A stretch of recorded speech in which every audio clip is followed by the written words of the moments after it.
Jude Bellingham is one of the biggest superstars in football right now. At 16 years old, he was dominating the championship. At 19 years old, he was dominating the Bundesliga, and now at 21, he's dominating world football, as he's undoubtedly become one of the best players in the world. But despite his insane rise to the top, he's still attacked by the media being labeled an arrogant, overrated, and overprotected player, but still, he's managed to prove them all wrong. So how exactly did he do it? How did a little boy from Birmingham overcome every challenge thrown at him to become the best midfielder in the world? This is the full story of Jude Bellingham. Jude Bellingham was born in the quiet town of Stourbridge on the edge of Birmingham, a place about as far from the Santiago Bernabeu as you could imagine. His first football hero wasn't a superstar. It was his dad, Mark Bellingham, a police officer who dominated non-league football and scored over 700 goals. Mark constantly taught Jude and his younger brother Job the small details of the game, lessons that would shape both of their futures. One day,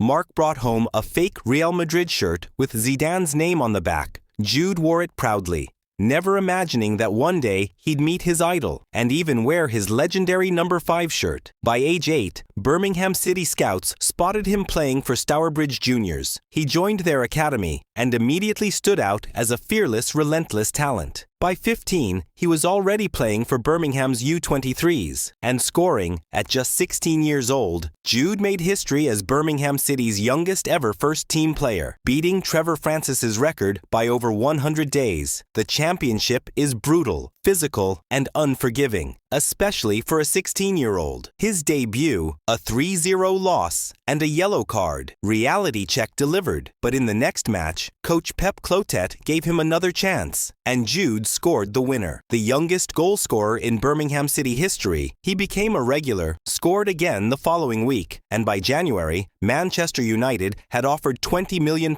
for him, and were rejected. By season's end, Jude had 40 championship appearances, won Young Player of the Season, and was suddenly one of Europe's most sought-after teenagers. Then Birmingham shocked the football world by retiring his number 22 shirt, something usually reserved for legends, not 16-year-olds. People laughed at the decision, but in time, it would look genius. With huge English clubs circling, Jude made a surprising decision. He chose Borussia Dortmund, a move driven by development, not money. Dortmund paid £25 million, a record for a 17-year-old. But the move was harder than people realized. Jude had to leave his father and brother behind. His mother, Denise, moved with him. Even years later, he says she still makes his bed and contributed more to his success than any coach. Jude's Dortmund journey began like a dream. On his debut, he scored. Soon after, he became the youngest Englishman to start a Champions League match. By season's end, he had won the DFB Pokal, been named Bundesliga Rookie of the Year, and was already a leader in the squad. In the next season, Jude showcased the fire and passion that define him. Against Bayern Munich, after a controversial penalty decision, he publicly criticized the referee, earning a fine